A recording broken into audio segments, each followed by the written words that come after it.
I used to believe that love could survive anything, that when two people truly cared about each other, no secret or struggle could tear them apart. But life has a way of proving that trust isn't as strong as we think it is. Hey everyone, before I start, tell me in the comments where you're watching from. I love seeing how far these stories travel. My name's Daniel, and this is how I found out my wife Clara wasn't just planning to leave me, she was planning to take everything with her.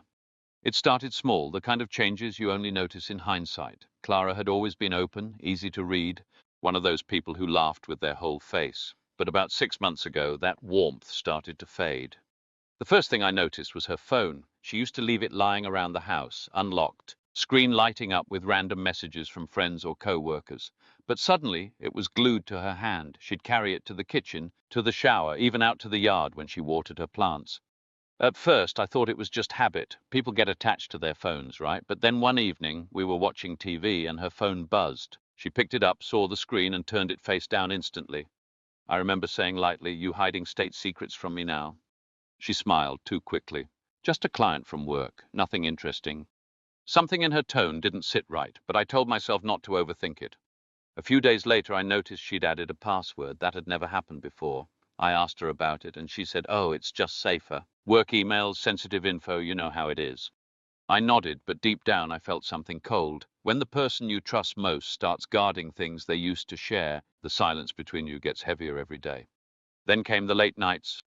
Clara worked in marketing, so tight deadlines weren't unusual, but she'd started staying out later and later. One night she came home past 10, said she'd been helping her boss finalize a presentation. She looked exhausted, but her makeup was fresh. Her perfume was different, stronger. I didn't say anything that night, but something inside me shifted. A week later, she told me she was meeting an old college friend for coffee after work. That wasn't strange. She did that sometimes. Coincidentally, I had errands nearby and thought I'd surprise her. I figured it'd be a sweet gesture. But when I parked near the cafe, I didn't see her inside. Instead, I spotted her standing outside, pacing on the sidewalk, phone pressed to her ear.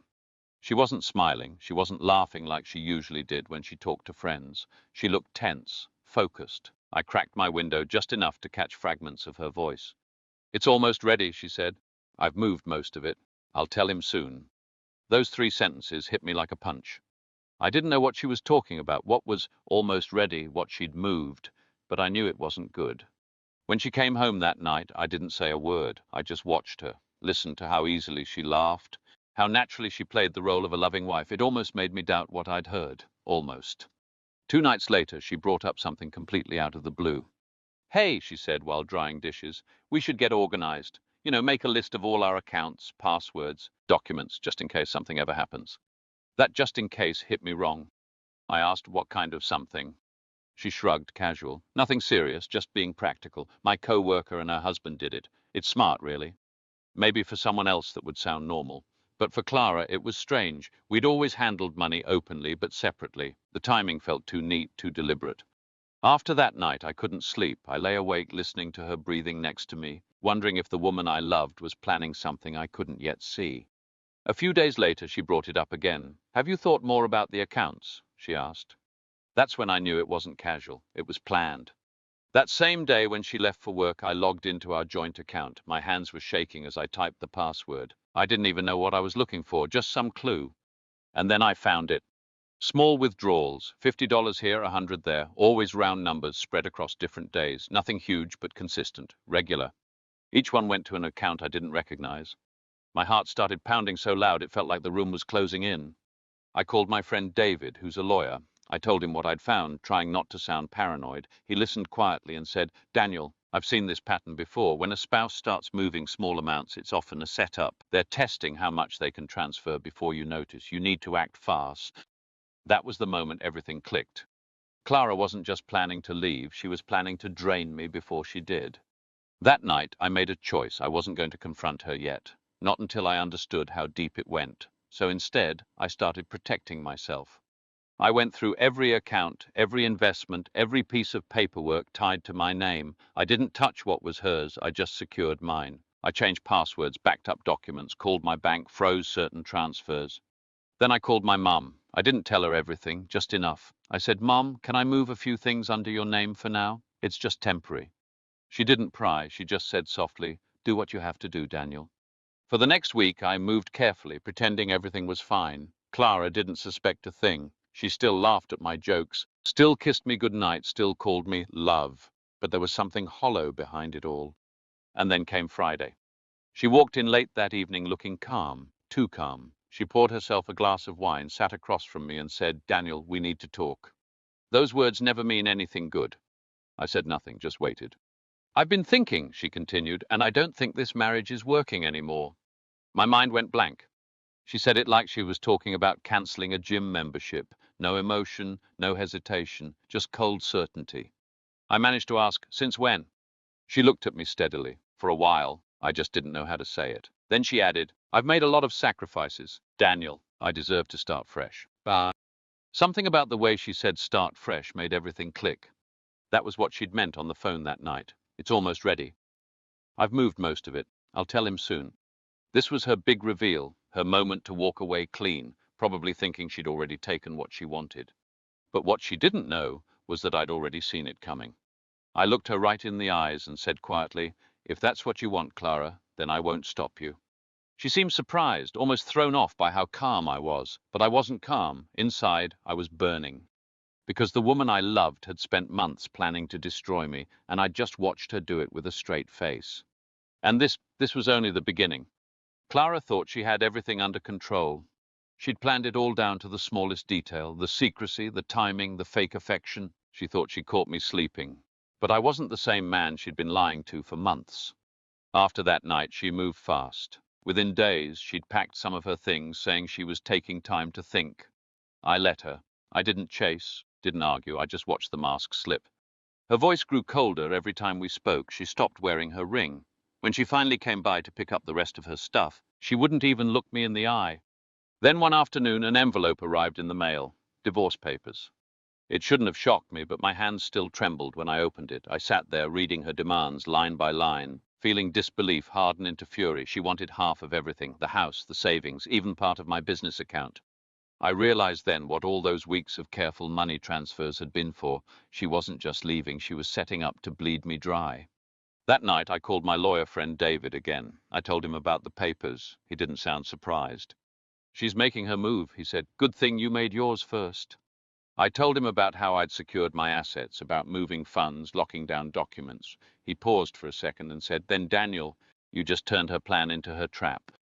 That sentence stuck with me, her trap. From that moment, I stopped feeling like a victim. I stopped asking why.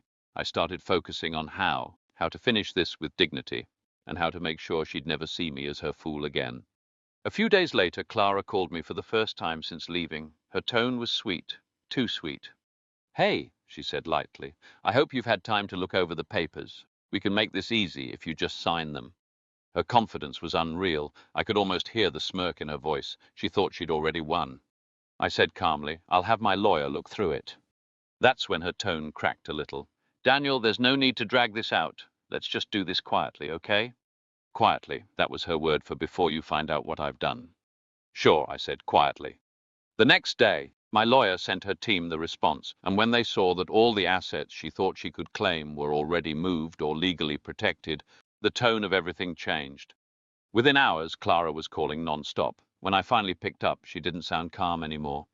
"What did you do?" she snapped. "Where's the money?" "My money," I corrected. She went silent. Then she tried to switch tactics, her voice softening. "Daniel, this doesn't have to get ugly." But it was already ugly. She'd made sure of that. "I'm just giving you what you planned for," I told her quietly. "A fresh start." The silence that followed was heavy. For the first time, she didn't have a comeback. She hung up without another word. After that, things moved quickly. The divorce process was colder than I expected. She fought hard at first, her lawyer throwing around words like entitlement and emotional compensation, but none of it held up. She had no proof, no leverage, no access to what she thought she'd already taken. Every false step she had made left a paper trail that only made her look worse. In court, she tried to act confident, but her eyes told the truth. They darted everywhere but mine. When the judge finalized the division, I walked away with nearly everything intact. She got what was legally hers, nothing more.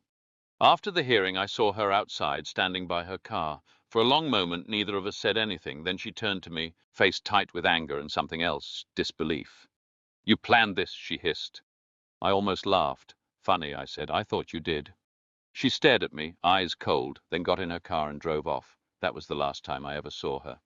For weeks afterward, I couldn't decide how to feel. Part of me was furious, not just at her, but at myself for not seeing the signs sooner. But another part of me was oddly calm, like I'd escaped something I didn't fully understand until it was over. People always say betrayal changes you. They're right. It doesn't just hurt, it rewires your entire sense of trust. You start questioning everything, the smiles, the laughter, even your own judgment. There were nights when I replayed every moment with her, trying to figure out when she'd stopped loving me. Was it gradual? Or had it been gone for a long time and I just refused to see it? One night, a few months after the divorce was finalized, I got a message from an unknown number. It was Clara. All it said was, "I didn't mean for it to go this way." I stared at that text for a long time. My first instinct was to respond, to demand answers. But then I realized something. No answer she could give would ever fix what she'd broken. So I deleted the message, blocked the number. And for the first time in months, I felt a strange kind of peace. Because I finally understood something important. Love doesn't die in a moment of betrayal. It dies slowly, in every little lie we choose to overlook. And once you stop ignoring those lies, you start seeing people for who they really are. It took me a while to rebuild, to trust again. I focused on my work, reconnected with old friends, started taking care of myself in ways I'd forgotten how to. One day I was sitting on my balcony drinking coffee when I realized how quiet my life had become. No arguments, no tension, just peace. I thought about Clara, not with anger, but with a strange kind of gratitude. She taught me the most painful lesson I'll ever learn, that love without honesty is just a slow countdown to disaster. I used to think she'd destroyed me, but really she'd freed me. Because sometimes losing the wrong person is the only way you find yourself again.